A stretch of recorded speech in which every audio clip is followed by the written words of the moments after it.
And now we're very fortunate to have two very special presentations. I would like to turn the time over to Brian McQueenie for Right On Therapeutic.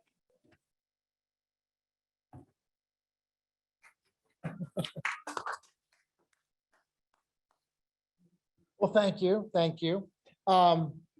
Thanks for having me back. It's been an exciting year for us at Right On with our new partnership at Rancho Potrero. But I would like to say that we're here celebrating 21 years of service, of partnership now with Conejo Recreation and Park District at Walnut Grove. And we've just closed out our first year at Rancho Potrero. We've put disabled individuals, children and adults on horseback over 56,000 times at Walnut Grove. And in the last year, over 4,000 times at Rancho Potrero. So we continue to do some great things. We remain very excited about both relationships. And we think that these two facilities will actually complement each other quite well. We're completely committed to the future of both facilities and couldn't be more excited to be here tonight. As with all of us, all for-profit, nonprofit businesses, we have been focused on our protecting our staff from the effects of COVID. If you looked at our report, you'll see that last year there was a dramatic decrease in our service delivery due to COVID. 2020 actually, there was a dramatic decrease in our service delivery.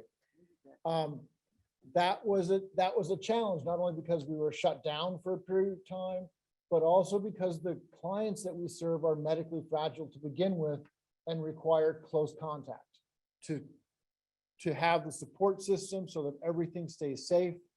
We need multiple volunteers and staff to be in close proximity. As we all know, the last couple of years is not a good time to have close proximity. So that's been that was a real challenge for us to do that. On the bright side, horses are naturally socially distant. So we've been able on some level to keep up and ramp up our services to the able-bodied community, especially out at Rancho Potrero, because they don't need the support systems that so many of our disabled riders do. So that's, to me, it's a tale of two different stories of COVID and the impact, but it's certainly something that has been, if you want one snapshot, we just held our CalNet show, which is the biggest show in the country for riders with disabilities. Right On has managed it for 25 or more years, do it at the LA Equestrian Center. It's the first time we held it in 3 years. We had just as many riders at this show as we did pre-COVID, but we had less than half the number of participating riding centers. So I think that's a story you're going to see across the nonprofit community, even the small business community, that the smallest centers are suffering, are struggling, are having a challenge, meeting all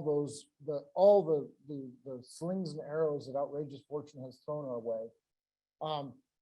So there are a lot more nonprofits out there that are struggling. And I know you guys partner with 19 different nonprofits, I think, or many different nonprofits, I'll say that. And I commend the board and the district for doing that. We think that Right On serves as a model of public nonprofit, and what we can do together is more than either of us can do apart. And so that's something that I think is you guys have live and breathe that ethic. And I think that's to the ultimate benefit of the community in many different ways. But we're here to talk about programming accomplishments, really. When we set up our lease with Rancho Potrero, we established 11 different programming areas, of which one of them was boarding. So we are not here, Right On did not get interested and involved in Rancho Potrero because it's a boarding facility, but because of its potential to deliver programming benefits to the community.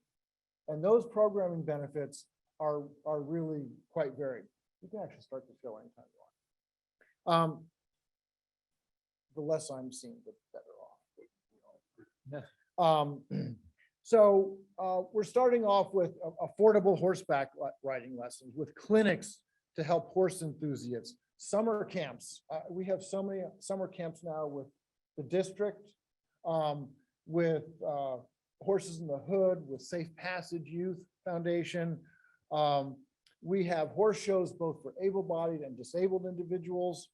We have community service projects for Boy Scouts and Girl Scouts, school field trips. We have outdoor education projects. We had our grand opening at the wonderfully named Area 1. We have volunteer service days with the Kiwanis came out and cooked for us at our Trail Fest, which was a day when we took 100 of our disabled individuals, took them out into the beautiful Costco open space and gave them the opportunity to enjoy that which we take, somewhat, for granted here. I mean, any of us in this room can go out to the beautiful open space and go for a hike, go for a bike ride. But for somebody with mobility issues, it's a real challenge. And sometimes we forget that. But Ride On is able to help them surmount those difficulties and really move forward in a way and have an experience that otherwise might not be possible. We've had educational partnerships with the school district, with Cal State Channel Islands, with CLU. We've had cooperative programming with CRPD, with Costco Rangers. We've been providing hourly publicly accessible trail rides for the general public, and we've been providing affordable horse boarding to the community. And that's not something that's a given in all communities. And that's something that I think the Park District can be proud of, that they that is part of the portfolio of services they're providing now to the community, because it's getting more and more challenging to have a horse. The economics of keeping a horse are getting more challenging, and having a facility that is family friendly, affordable, relaxed, provides an entryway for those who may not have a tradition or culture of horses in their family, but they have that gene that so many kids have that drives them to be next to horses. But if you don't have that tradition in your family, it might be difficult. If you don't have the resources in your family, that might be difficult. And Ride On is able to provide that access point for so many individuals.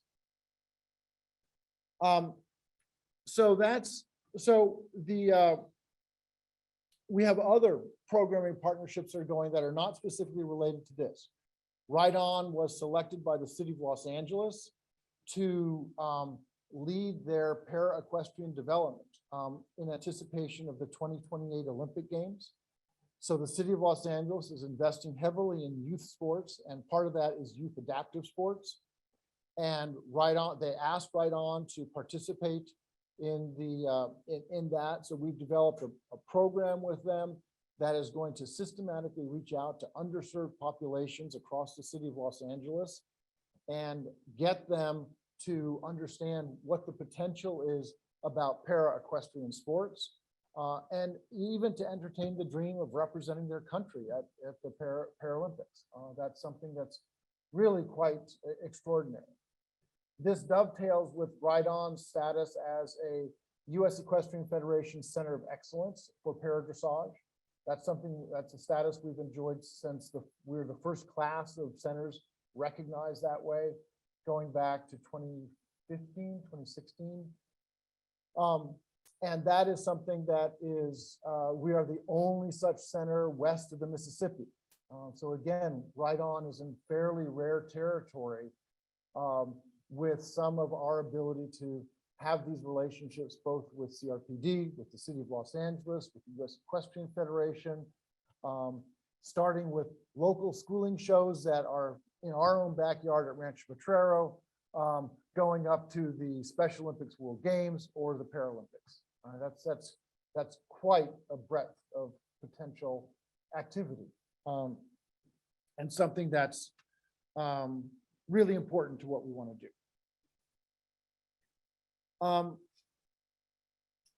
So we all know that Rancho Potrero is let me start over. The city of Thousand Oaks invited Ride On to become involved with the operation of Rancho Potrero on an interim basis when they were having problems with the former manager. That turned into our long-term, when the park district assumed responsibility or did the swap with the city to take over ownership of Rancho Potrero. That was in turn turned into a 40-year partnership or lease with Right On. And that's something that is something we've long argued for, a nonprofit approach out at Rancho Potrero.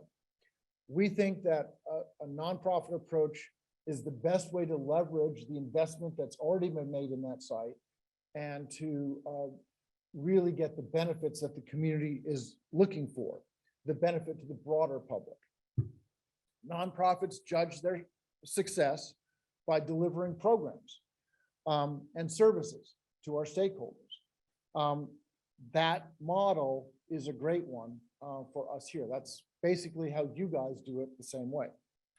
So in the last year and a half, since January of last year, we've given 1,000 trail rides at Rancho Potrero. We've given nearly 3,000 lessons, entry-level lessons, teaching able-bodied and disabled how to ride a horse. And we've had multiple, I think over 50 plus different programming partnerships and horsemanship classes with CRPD, mostly out of the Dos Vientos Center. And that's something that's going to go gangbusters this summer. It's just the demand for the services out there has just been extraordinarily strong. And the challenge is how to meet that demand. So we've been limited by COVID in many respects up to this point, but it's a capacity issue in terms of staffing, in terms of our horses. We do have a very different approach to horsemanship. And that is something that is, we focus on safety. We are not a high volume type of operation. We focus on quality and safety are probably the two hallmarks of how we operate. So you're not going to come out and see a long line of many, many horses. You're going to see instruction, how to be safe, how to learn about horses, how to be around horses, things like that. I did want to talk briefly about user fees out at Rancho Potrero. We do have, we are charging now $550 a month. We did do for a pipe stall, $600 a month for a Mare Motel. We did do a survey that showed that the median of a board of comparable facilities is $693 or something like that. So Right On is below the median. In fact, we were the lowest of any. We reached out to 17 different boarding stables. We got hard data from 9 facilities. We were the lowest median and the lowest average price of any of those stables. One of the agreements in our lease is that Rancho Potrero charge board at the median. So we are below that. So that's one issue that's we're still working to get on. I will say that the facility, from my perspective, was badly managed, which is why we were brought in when we were brought in. The facility was charging $430 a month and was over 25% vacant when we came on. So now we have a vacancy rate of somewhere between 0 and 5%, depending on the month. So people are convinced that we are both fairly priced and well managed. And that stands in direct contrast to, I think, the former operation out there. And if you come out there, which I hope you do, and see what's going on, you'll see it's quite well maintained. It's a beautiful facility. Hopefully you'll all be out there on July 8th, is it, Jim? I think, yeah. One of the biggest challenges we have out there is rebuilding the culture out at Rancho Potrero. There were many missteps at Rancho Potrero, and that led to a lot of mistrust. And that led to a lot of the problems and eventually the replacement of the former operator. Rebuilding that trust is going to take time. It's not something that happens overnight. It's not a wave a magic wand kind of thing. There's no silver bullet for it. It's going to take some time to do that. But Right On was brought in because we have a track record of doing what we say we're going to be doing, of communicating our intentions and telling people what the plan is, and then going ahead and doing that. And there are many different ways to run an equestrian center. Right On runs it one way, and that's, we think, a good way. But there are other fair-minded people who can say, well, there are other ways to do it, and there are other facilities that can meet those needs if they have a different perspective on how facilities should be run or what the emphasis should be. I will ask and urge the board and the staff to continue to refer concerns to me about the operation, should they come to you, to give us the opportunity to rebuild that trust. Because if they never, if there's a culture that goes around Right On, we're never going to have the opportunity to rebuild that relationship, and we need to have that chance. We are very responsible in dealing with people. I'll tell you candidly, we cannot make, there's 100 people there, we cannot make everybody happy all the time, but we do a very good job of being right in the middle and keeping the vast majority of people happy and doing a good job. So I would ask you to kind of, as concerns do arise from time to time, that you basically turn them back to me and allow us the opportunity first to address them. I think that'd be super helpful. As always, I think Right On is one of the most transparent nonprofits around. We have the highest seal of transparency from guidestar.org. We're 4 stars out of 4 stars on Charity Navigator. Our financial statements are audited, and they're posted on our website and have been for 20 years. So that's a level of insight into how we operate that's unparalleled at Rancho Potrero. It's unheard of in the equestrian boarding stable operation world. You just don't get this type of financial insight. We put it out on the web, and we have done so for years and will continue to do so for years. We have a long list of capital improvements. As part of our agreement developed with the city and the park district, we have a $2.265 million capital improvement plan that we're just about to pass the $1 million mark in the next month or so of that. So we're making good progress on a wide variety of fronts. And that's something that is exciting and challenging and takes up a lot of our time. There was a long list of things that were not done correctly, of things that were done badly, and things that were done in violation of environmental and building standards.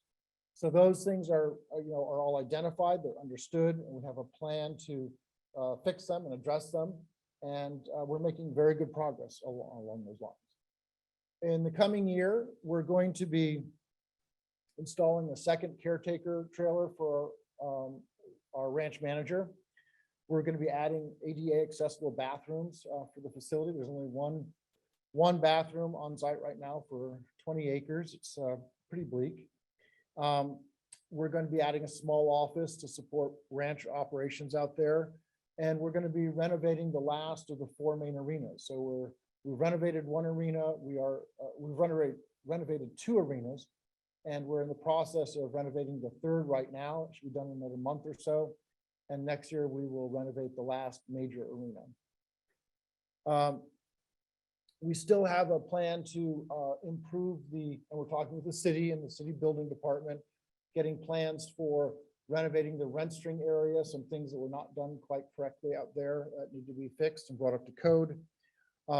We're also working on a bio-isolation plan for equines coming into the property.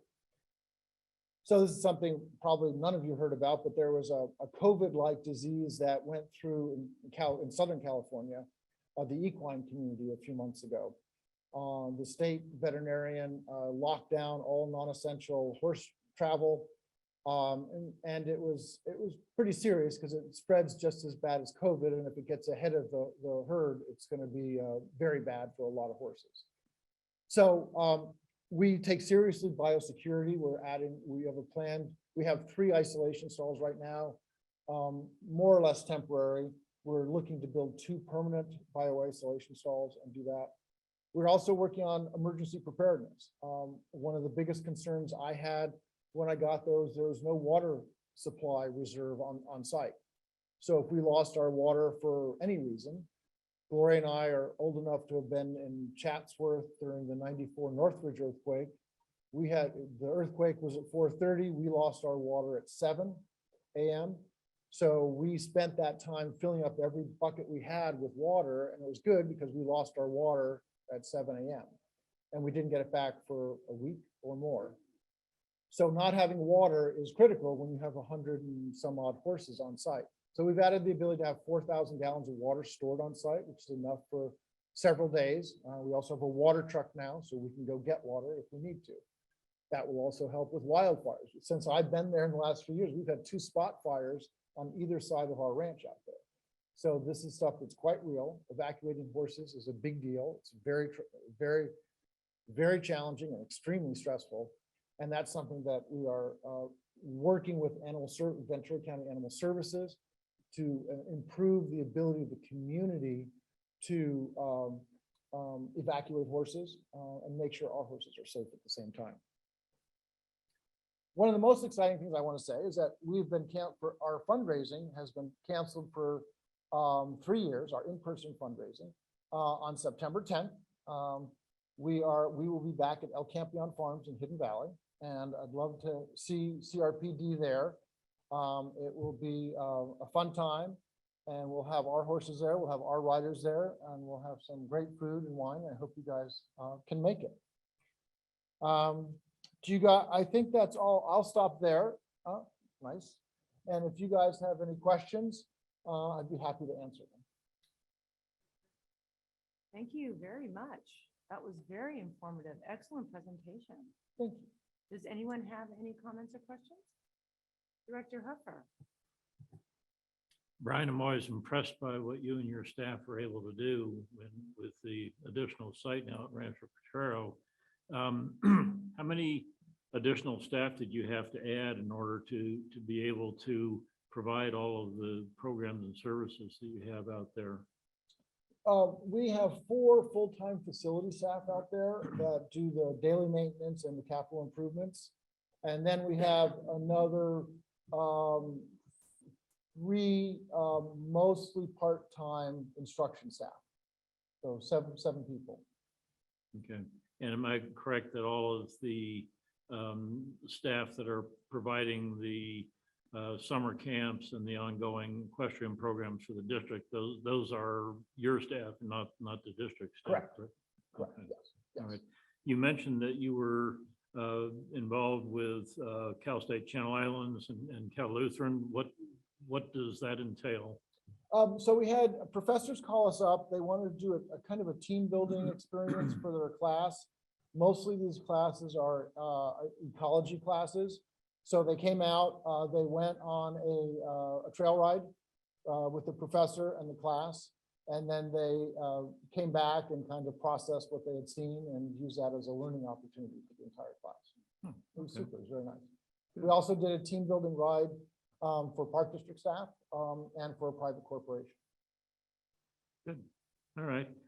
Just to switch hats momentarily, because I also own the Kiwanis Club, and I know our Kiwanis people just love every year helping out the Trail Fest and you know, watching the young folks leave on their rides and coming back, and glad we're able to resume that after a few years. So that was great. And I noticed in your presentation that you had a group of young kids from the Safe Passage program come out Several times, yes. and you know, we've always been so enthusiastic about everything that Safe Passage does, and you know, we've added swimming for them now, and now some equestrian opportunities. So thank you very much for doing that.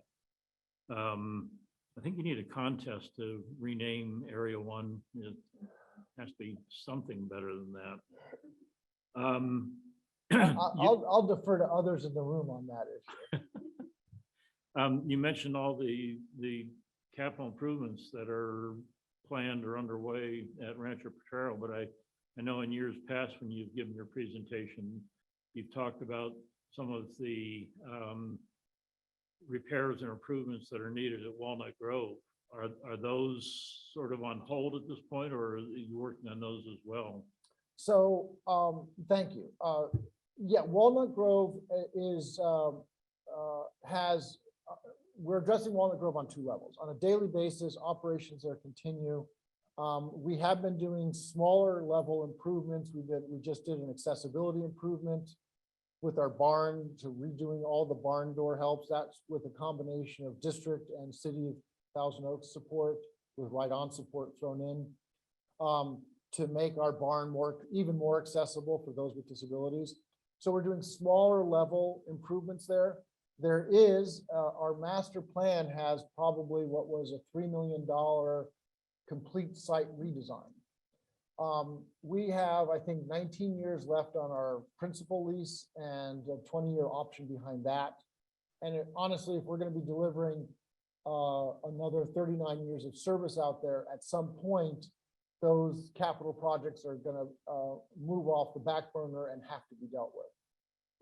I will candidly say right now, we don't have the bandwidth to fundraise a $3 million capital campaign, but it's definitely something. These were facilities that were built in the 1970s. So we're already pushing 50 years on them, and we'll be up to 60, 70, 80, 90 years by the time we're done. So yes, we're going to have to be focused on those. I think the bulk of the work, the hard work at Rancho Potrero is going to take probably another 3 years. And then things will get more into a steady state out there. And then it will be more of a just ongoing repair. If you didn't know, horses are extremely hard on anything you want to build. Whatever you build, they will slowly or quickly begin to disassemble. And so there's ongoing maintenance out there that will always happen. But the heavy lifting should be done in the next 3 years out at Rancho Potrero. And then I think would be definitely an appropriate time to look at Walnut Grove and its role and what might be warranted out there in light of kind of evolving circumstances. Okay, and then just a final observation, looking at your slideshow there. Why the heck is it? I mean, you would think little boys would love horses because of cowboys and all that stuff. Why is it? Looks like 95% of your participants are all little girls. The geneticist will find that switch, that gene somewhere, someday. And we see them at the ranch all the time. And I will tell you, yes, it tends to be a lot of teenage girls, yes. Yeah. Thank you, Brian. And, Sure. and congratulations on what you're doing. And it's really exciting that you folks are taking part in the Olympics in 6 years. So I know that is actually super exciting. Yeah. Very exciting. Thank you. Director Nichols? Thank you. Thank you, Brian, for the presentation. Being fortunate enough to be on the ad hoc committee, I'm familiar with a lot of these issues. But I did have a question, and this is, I know we've kind of talked about this, but kind of prompted a little bit more. In the discussions with the city, one of our conversation points was there a need and was there a desire in the community to maintain an equestrian lifestyle, which the Conejo Valley has been known for many decades, and yet has kind of been waning in the recent years. And yet, by all measures, our programming and camps and everything else hit the top of the capacity button within the first hours or day of being available. And you did mention that obviously staffing and available horses is a limitation for that.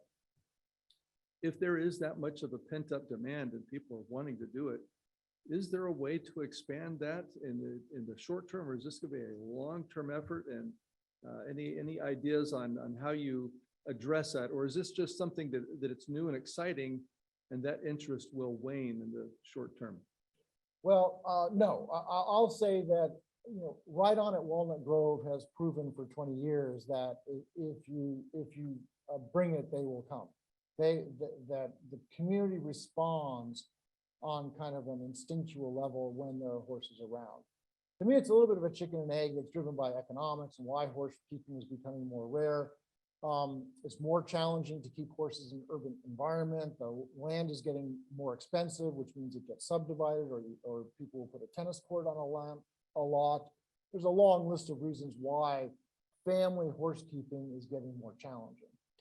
One of the things I think you can be proud of there is that we are providing, the Park District has really given the guarantee to the community that we will have that kind of affordable entry point. which to me is critical. Because if you look at, I gave you a chart of all the centers, boarding stables we contacted. At the bottom of it, there's a whole bunch of stables that said, depends on the training package you select. That's code. That means it's going to cost you probably $2,500 a month to keep your horse there, because they won't let you keep your horse unless you are trained. And for a family to be able to afford $2,000, $3,000 or more dollars per month for a horse, plus shows, plus everything else that goes with it, that's pretty rare atmosphere. And Rancho Potrero stands kind of in opposition to that in terms of our ability to provide an entry point for families, for working class people. Is one reason why lights are important, because our boarders work until 5 o'clock.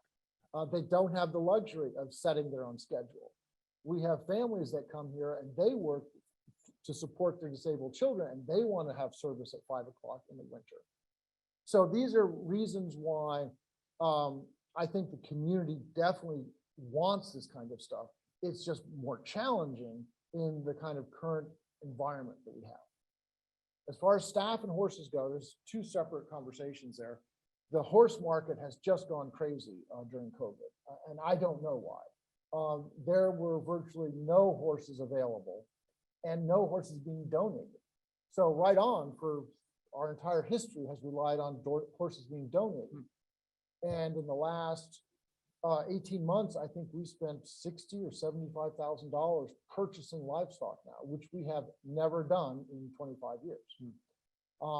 That's because the donation market has gone away and the prices have gone up astronomically because the supply chain is out of whack. And then finally on staffing, I will say we are very particular about our staffing. All our staff are certified. The former operator was, I think, infamous for using, underage teenagers as not as employees, just paid under the table.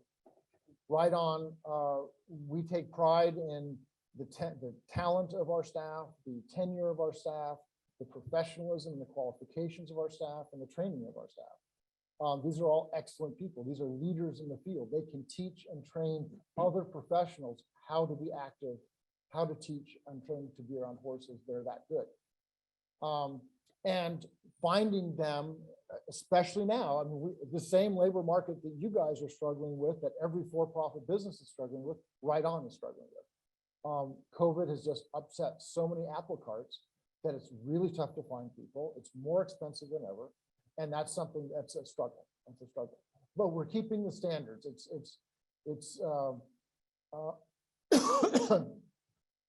We're keeping our standards high, even if that is a throttle on our ability to expand right now. So we want to keep that safety there, which is essential for us.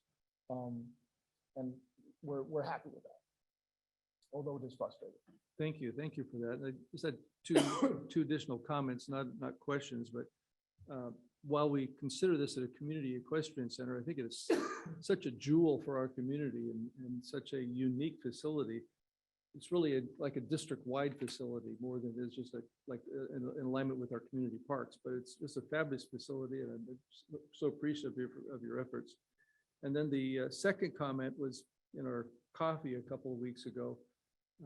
We were talking about all the different connections that you have. You talked about your relationship with folks in Hidden Valley and the other operators in the other area or throughout Ventura County and even in the LA County. And it just amazes me of these connections that you have that I say at a simple phone call, you have wagons, tractors, pickup trucks. I mean, whatever you need that you don't have on hand, somebody that has that, and they're more than willing to help you to do that. I know there's a real camaraderie in that equestrian community, and especially locally.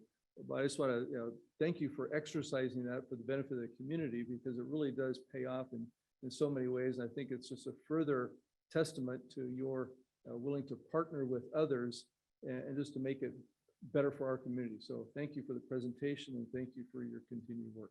Thank you.